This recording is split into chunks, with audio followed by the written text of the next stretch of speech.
नमस्कार, मैं खुराफाती और आज के खुराफाती खबर में हम आपके लिए लेकर आए हैं एक बहुत ही धमाकेदार डिबेट, जहां गोदी पत्रकार अमीश देवगन डिबेट कर रहे थे और हमेशा की तरह बीजेपी को डिफेंड कर रहे थे।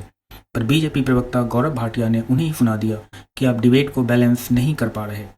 आपने 3 लोगों के साथ भिड़ा दिया। इस पर समाजवादी पार्टी के राजकुमार भाटी ने चुटकी ली और भाटिया को तसल्ली से धो दिया। आगे देखिए पूरी डिबेट। उसमें बोला मैं एक सेकंड में राजकुमार भाटी की बात करता हूं। राजकुमार भाटी, मोहब्बत की दुकान किसकी है? नफरत का पैगाम कौन दे रहा है? हिमाचल के मामले में, कश्मीर के मामले में। अभी जब सहला रशीद के बारे में चर्चा हो रही थी तो मिश्रा जी ने टिप्पणी की कि आईआईएम की पढ़ी हुई और जेएनयू से पीएचडी करी हुई महिला को आप जो कॉटन एप्पल बता रहे हैं, तो मैं उसी सवाल को पलट के आपसे करता हूं कि दून स्कूल से स्कूली शिक्षा लिए हुए, कैम्ब्रिज से ग्रेजुएशन किए हुए, हार्वर्ड से पीएचडी किए हुए, एमफिल किए हुए व्यक्ति को आप पप्पू कहते हैं? म्यूजिक क्या ये ठीक है? चलिए, मैं अब तक जितने हमले, ये सुन लीजिए, अब तक जितने हमले राहुल गांधी पे हुए, और ये सच्चाई है, राहुल गांधी को सुबह शाम प्रणाम करके बीजेपी और आरएसएस का धन्यवाद व्यक्त करना चाहिए। इनकी बहुत बड़ी भूमिका है उस आदमी को नेता बनाने में। रात दिन पानी पी के पोसते हैं, राहुल गांधी ने सपने में भी दिखाई देते हैं। राहुल गांधी, सच्चाई यह है कि उनके पास 3 डिग्री हैं और तीनों असली हैं। गजब बेइज्जती है। बात तो सही है। यह भी सच्चाई है। राहुल गांधी ने इस देश में 10,000 किलोमीटर की पदयात्रा की है। राहुल गांधी समाज के बीच में गए हैं, गरीब से गरीब लोगों से, कुली से, किसान से, मजदूर से, रिक्शा वाले से, मिस्त्री से, स्कूल के स्टूडेंट से, बच्चियों से, बेटियों से, सबसे मिले हैं, सबकी पीड़ा समझी है, इस देश की कल्चर समझी है, देश को समझा है। राहुल गांधी आज समझ के मतलब आप कह रहे हैं? मैं उसे आपके सवाल पर आ रहा हूं। जी, मैंने बहुत ही कम समझ लिया। राहुल गांधी ने ठीक से समझा है जम्मू कश्मीर में जो उन्होंने बोला है, एकदम सही बात बोली है। सवाल 370 का नहीं है, सवाल जम्मू कश्मीर के राज्य के दर्जे को खत्म करने का है। उसका राज्य का दर्जा खत्म कर दिया। वहां 10 साल से विधानसभा के चुनाव नहीं हुए, बाहर के लोग शासन कर रहे हैं। इसका मतलब यह है हमारा संविधान कहता है हम सुशासन चलाएंगे, खुद अपनी चुनी हुई सरकार चलाएंगे। हर राज्य में चुनी हुई सरकारें हैं, जम्मू कश्मीर में क्यों नहीं है? बीजेपी की समस्या यह है, इन्हें कश्मीर से तो प्यार है, कश्मीरियों से नफरत है। तू समझा? हाँ। नहीं, तू समझा नहीं। इन्हें कश्मीर की बर्फ चाहिए, कश्मीर के फूल चाहिए, कश्मीर की डल झील चाहिए, लेकिन कश्मीरियों को ये नहीं चाहते, इसलिए कश्मीरियों को अधिकार नहीं दे रहे हैं। भाटी, आप जिम्मेदार पार्टी के यहाँ चुनी हुई सरकार होनी चाहिए, राज्यपाल के माध्यम से दिल्ली से शासन चलाना। अधिकार मिलना चाहिए।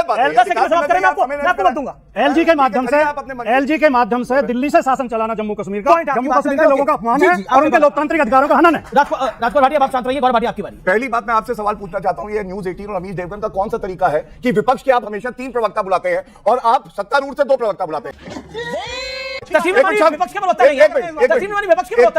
वो किस पे प्रश्न पूछ रहे हैं? आप लोग तो कहते थे एक अकेला सब पे भारी, अभी 3 से कर रहे हैं आप एक पार्टी बदल लिया साला।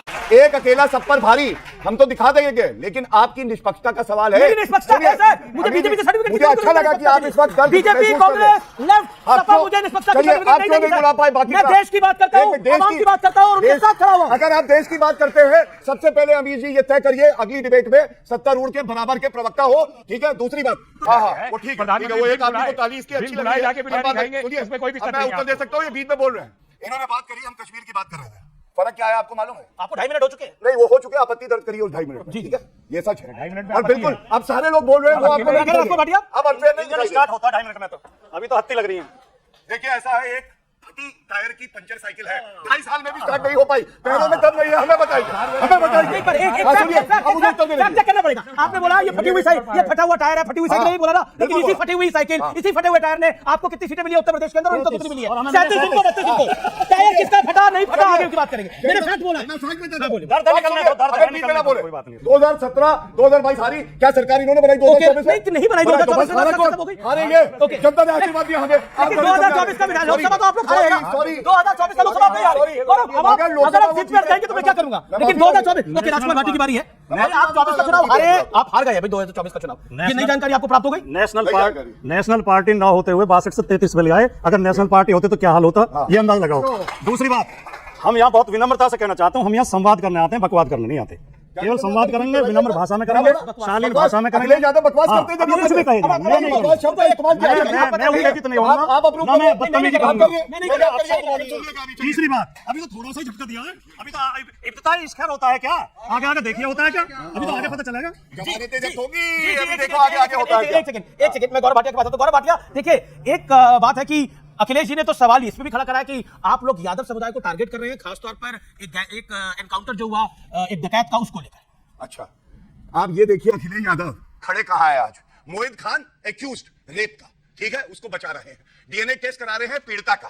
दूसरा नवाब सिंह यादव है ना, सपा का लीडर, जिसका मैंने बयान नेत्री ने बचाव किया, जूही सिंह का बताया, कार्रवाई करी। सपा को चाहिए था लात मार के बाहर फेंक दे रेपिस्ट को, लेकिन भूल गए ये गायत्री प्रजापति रेपिस्ट पार्टी है, जिसको मंत्री बनाया था, हटाया 3 दिन के लिए और आधे मुख्यमंत्री ने दबाव में दोबारा बना लिया। अब आपने मंगेश यादव की बात करी, आप ये बताओ, कोई अगर अपराधी छवि का व्यक्ति है, उसके ऊपर मुकदमे हैं, उसका महिमा मंडन ये करेंगे, मंत्री ये बनाएंगे, योगी आदित्यनाथ जी है बुलडोजर चलाएंगे और जेल भेजेंगे, और इसीलिए जनता बार बार आशीर्वाद दे रही है। और एक बात और बता दूं, तुष्टीकरण की राजनीति पे बात हो रही थी, अमीर जी मुजफ्फरनगर के दंगे हुए थे, आपको मालूम है, पीड़ित हिंदू भी थे, मुसलमान भी। जी। 1800 परिवारों को 5 लाख का मुआवजा दिया, वो 1800 के 1800 मुसलमान थे, और हमारी जो बहनें हैं उनके धर्म पे नहीं जाता, बलात्कार हुआ था, उनको इंसाफ नहीं मिला। और एक एक्यूज था मौलाना नजीर, चार्टर्ड प्लेन गया अखिलेश यादव को, उसको लेके आया और मुख्यमंत्री आवास पे बैठाया। देखिए पहले तो ओवैसी धर्म की बात करते थे, सपा के कुछ नेता धर्म की बात करते थे, एनकाउंटर धर्म देख के होते हैं, अब आप लोग कह रहे हैं जाति देख के होते हैं। क्यों इतना जातिवाद आप करना चाहते हैं? क्या आपको लगता नहीं है ये गलत बयान है? दोनों तीनों सवालों को बहुत संक्षिप्त में दुर्भाग्यपूर्ण बयान है। पहला सवाल उठा डीएनए टेस्ट को लेकर। डीएनए टेस्ट यूपी गवर्नमेंट ने कराया उस बेटी का, कानून की प्रक्रिया थी, तो अगर हमने मांग कर दी तो क्या गलत किया? डीएनए टेस्ट हुआ है और होता है ऐसे केसों में। दूसरी बात, इन्होंने कहा अखिलेश यादव अपराधियों को मंत्री बनाते हैं, योगी आदित्यनाथ अपराधियों के खिलाफ है। योगी आदित्यनाथ ने जिस दिन शपथ ली थी मुख्यमंत्री पद की, योगी आदित्यनाथ के खिलाफ 12 मुकदमे थे, और जिसमें दंगा, हत्या का प्रयास, लूट, राह रोकना, रास्ता रोकना। मेरे प्रश्न का जवाब क्या है? सवाल उठाएंगे, मैं आता हूं उस विषय पे। क्यों देखिए एक जवाब और दे दूं खाली। नवाब यादव भारतीय जनता पार्टी का कार्यकर्ता है, सुब्रत पाठक का दायां हाथ था, चुनाव समाजवादी पार्टी से बहुत पहले निकल गया, फोटो राहुल जी बहुत पहले के छोड़ साथ दिया। अब मैं आता हूं आपके इस पे सवाल। अगर हम उत्तर प्रदेश के मुख्यमंत्री की कार्यशैली देखें और सरकार की कार्यशैली देखें, पिछले 4 साल से लखनऊ में हजारों की संख्या में लड़के लड़कियां आंदोलन कर रहे हैं, उनके ऊपर परसों भी लाठी चली है। किसी को पता क्यों कर रहे हैं? क्योंकि शिक्षक भर्ती में ओबीसी के साथ बेईमानी हुई, उनके पद लूटे गए। इसके लिए मैं आपसे जो प्रश्न उसी का जवाब दे रहा हूं, मैं उसी का जवाब दे रहा हूं जी। उसमें राष्ट्रीय पिछड़ा वर्ग आयोग की रिपोर्ट है और हाईकोर्ट का आदेश है कि हाँ बेईमानी हुई है, भर्ती कैंसिल की जाए। क्यों हुई? जाति के आधार पर। जो सरकार जाति के आधार मैं पर, आपसे पूछ रहा हूं, आप अपराधियों में जाति क्यों ढूंढ रहे हैं? धर्म देख रहे हैं तो जाति ढूंढ रहे हैं? जो मुख्यमंत्री नियुक्ति में जाति देखते हो, अभी जिन 10 सीटों पर चुनाव होना है उनमें सारे यादव और मुस्लिम अधिकारी हटा दिए गए। जो ट्रांसफर में जाति देखते हो, पीछे लखनऊ में घटना हुई, आप अपराधियों में जाति देख रहे हैं, ट्रांसफर में जाति देख रहा है, आप अपराधी में जाति देख रहे हैं। सरकार नियुक्ति में जाति देखती है, ट्रांसफर में जाति देखती है, मंत्री बनाने में देखती है, वो मुठभेड़ में भी जाति देखती है। क्या बोल रहे हैं? हाँ, यस, इसका सबूत है मेरे पास। नहीं, सबूत नहीं है, बड़ा आरोप लगा रहे हैं। 207 लोग मुठभेड़ में मारे गए हैं। आप वो सूची उठा के देखें, 90% ओबीसी, दलित और अल्पसंख्यक समुदाय के लोग हैं। जाति देख के सारे काम होते हैं।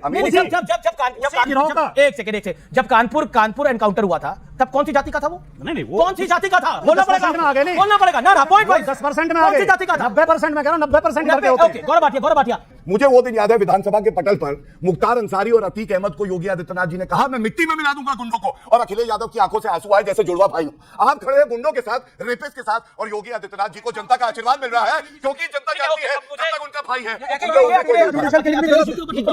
आप जब बोलेंगे मैं आपको बताऊंगा, चिंता ना करिए। अतीक अहमद का जो एनकाउंटर हुआ, जिस तरीके से एनकाउंटर नहीं हुआ ना,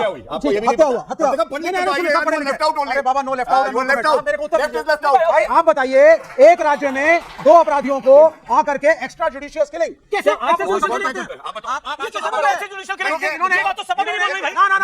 इन्होंने अंसारी की एक्स्ट्रा जुडिशियल किलिंग की, जबकि वो हॉस्पिटल में मर गया क्योंकि उसकी तबीयत नहीं ठीक थी।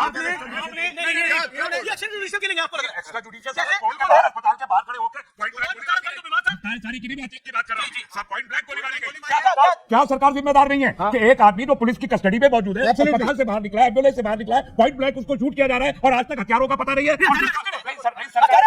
सरकार कहाँ है? सरकार ने तो बता दिया। सरकार के होते हुए भी अगर एक्स्ट्रा जुडिशियल चाहे पुलिस की कस्टडी में हो या इनकाउंटर में हो, सरकार जिम्मेदार है। और मैं आपको तस्वीर में नहीं बोला, समाजवादी पार्टी के शासन में उनकी हत्या हुई थी, किसी भी सरकार में हत्या हो वो गलत है। बिल्कुल सही बात है। जब ज्यादा चिंताजनक तब होता है जब हम हत्याओं को जस्टिफाई करने लगते हैं। अगर हमने पुलिस को अपराध सजा देने का अधिकार दे दिया तो फिर अन्याय ही होगा।